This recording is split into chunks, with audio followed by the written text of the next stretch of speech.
लेकिन क्रिएशन की एक बिग बैंग थियरी है। वैसे तो क्रिएशन के बारे में सैकड़ों थियरी है, उनमें से एक बिग बैंग थियरी है।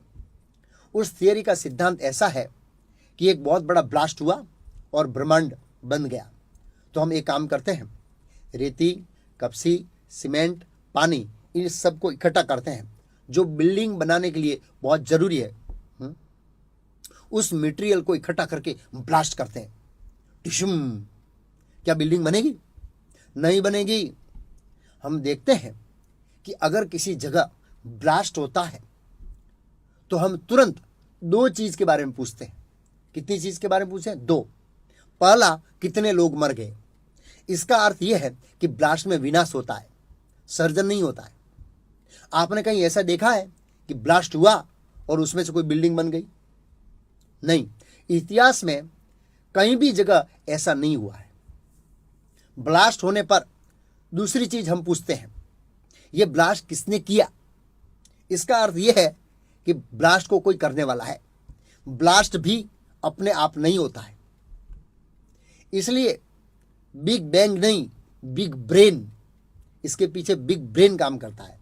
सारांश यह है कि हर सर्जन के पीछे एक सर्जक का हाथ रहता है।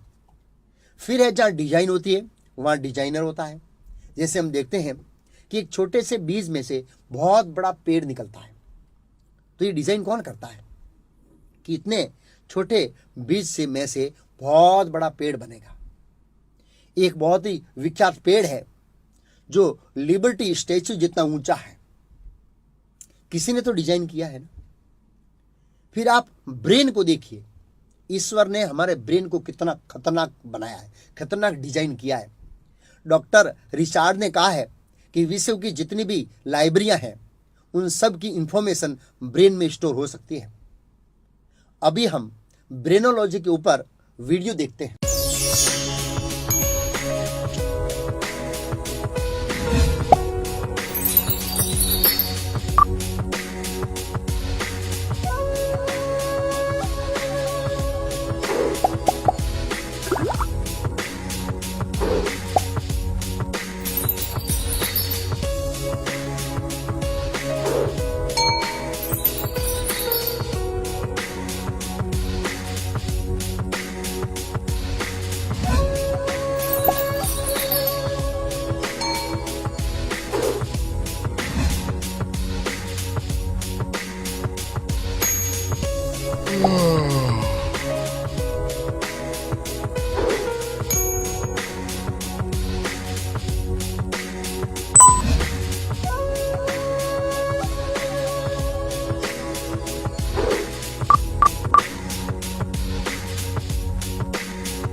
इस वीडियो को देखने के बाद आप समझ सकते हैं कि ब्रेन डिजाइन करने वाले का ब्रेन कितना अद्भुत होगा।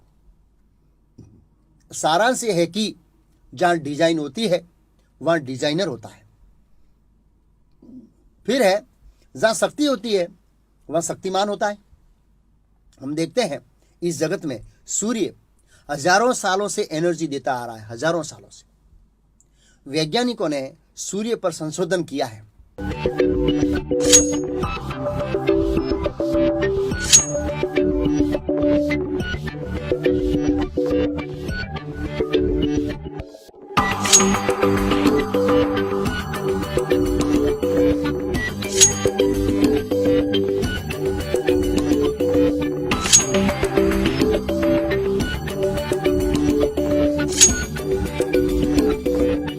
रिसर्च किया है कि सूर्य एक सेकंड में इतनी ऊर्जा उत्पन्न करता है कि पूरी पृथ्वी पर 5 लाख साल तक किसी भी प्रकार की ऊर्जा उत्पन्न करने की जरूरत नहीं पड़ेगी। आप सोचिए सूर्य कितनी ऊर्जा उत्पन्न करता है। ऐसा नहीं है कि कोई एक प्रकार की ऊर्जा, एक प्रकार की एनर्जी, सभी प्रकार की एनर्जी सूर्य उत्पन्न करता है। कोई व्यक्ति तर्क कर सकता है कि सूर्य तो एक शक्ति है, लेकिन मेरा प्रश्न है किसकी शक्ति? यह शक्ति आखिर किसकी है? क्योंकि शक्तिमान के बिना शक्ति कार्य नहीं करेगी। फिर है जहां नियम होते हैं वहां नियम बनाने वाला होता है। जैसे इस दुनिया में हम देखते हैं कि स्कूल जाने के नियम हैं, कॉलेज जाने के नियम हैं, गाड़ी चलाने के नियम हैं, क्रिकेट खेलने के लिए नियम है, ऐसे ही प्रकृति में भी बहुत सारे नियम हैं। वैज्ञानिकों ने ये नियम बनाए नहीं है, इन नियमों को ढूंढे हैं। जैसे एक बार न्यूटन एक एप्पल के पेड़ के नीचे बैठकर कुछ पढ़ रहा था कि अचानक ऊपर से एप्पल गिरा। किंग। न्यूटन तुरंत सोचने लगा, न्यूटन ये नीचे ही क्यों पड़ा। बाद में न्यूटन ने ग्रेविटी का नियम ढूंढा, लेकिन न्यूटन के इस नियम को ढूंढने से पहले भी एप्पल नीचे ही पड़ता था। ग्रेविटी का नियम पहले से ही था, न्यूटन ने तो मात्र ढूंढा है। लेकिन ये नियम बनाया किसने? ये ढूंढना, ये बुद्धि और महत्वपूर्ण कार्य है, बुद्धि का कार्य है और महत्वपूर्ण कार्य है। सारांश यह है कि जहां नियम होते हैं वहां नियम बनाने वाला होता है। फिर है जहां नियंत्रण होता है वहां नियंत्रक भी होता है। हम देखते हैं ट्रैफिक पुलिस वाला ट्रैफिक को नियंत्रण करता है, सीएम राज्य को नियंत्रण करता है, पीएम भारत को नियंत्रण करते हैं। और हम ये भी देखते हैं कि सैटेलाइट को 24 घंटा वैज्ञानिक गण नियंत्रण में रखते हैं। सैटेलाइट का नियंत्रण कंट्रोल रूम से होता है और उसमें बहुत सारे वैज्ञानिक बैठे हुए होते हैं।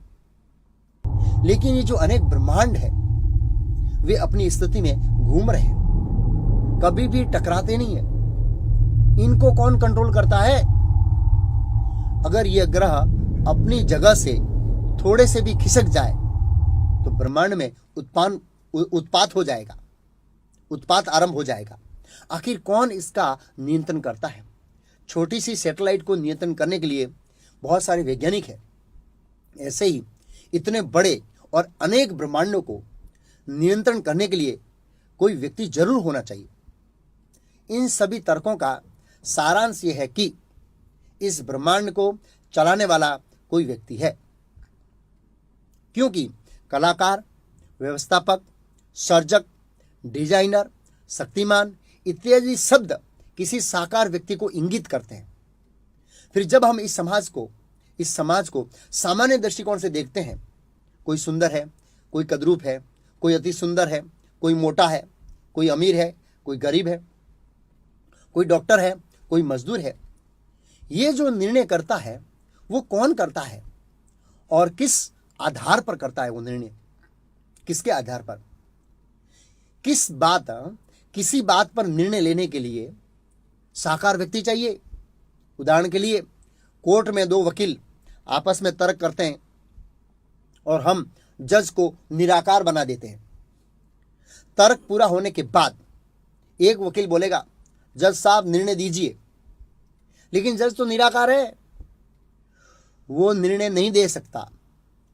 निर्णय देने के लिए बुद्धि चाहिए और बुद्धि साकार व्यक्ति के पास होती है। इस भौतिक जगत में हम विविधता देखते हैं। इससे परिलक्षित होता है कि इसके पीछे उच्च कोटि के व्यक्ति की बुद्धि कार्य कर रही है। ऐसा नहीं है कि ये जगत ऑटोमेटिक चलता है। इसके लिए ट्रैफिक लाइट का उदाहरण है। अगर कोई नादान व्यक्ति गांव से पहली बार शहर में आता है, जिसने पहले कभी भी ट्रैफिक लाइट सिस्टम देखी नहीं है, जब उसको पहली बार वो देखता है तो सोचता है, हाँ जबरदस्त है यार, ऑटोमेटिक चल रही है, कोई पुलिस वाला नहीं है। 5 मिनट लाल होती है, 5 मिनट ग्रीन होती है और 5 मिनट पीली होती है, ऑटोमेटिक चल रही है। अरे मूर्ख, ट्रैफिक पुलिस वाला सुबह आकर टाइम सेटिंग करके वहां कोने वाली ऑफिस में अदृश्य रूप में बैठा है। जैसे ही आप सिग्नल तोड़ेंगे वैसे ही वो सीटी बजाएगा और आपको दंड भुगतना पड़ेगा। ऐसे ही भगवान अदृश्य रूप से इस जगत को चला रहे हैं। भगवान ने सबका टाइम सेट किया हुआ है, सूर्यदेव का टाइम सेट किया हुआ है और भगवान की सब सिस्टम एकदम टाइम से चलती है। भौतिक जगत में हम देखते हैं कि ट्रेन लेट होती है, प्लेन लेट होता है, गाड़ी लेट होती है, कार लेट होती है, बस लेट होती है, घोड़ा गाड़ी लेट होती है, सब कुछ लेट होता है, लेकिन सूर्य कभी भी लेट नहीं हुआ। सूर्य ने कभी भी ऐसा नहीं कहा कि आज वो देर से उगेगा। भगवान की सब सिस्टम पूर्ण है। कहने का भावार्थ यह है कि भगवान अदृश्य रूप से बिना सामने आए इस दृश्य जगत को चला रहे हैं। अभी तक हम तर्क की दृष्टि से समझे कि कैसे भगवान एक साकार व्यक्ति है,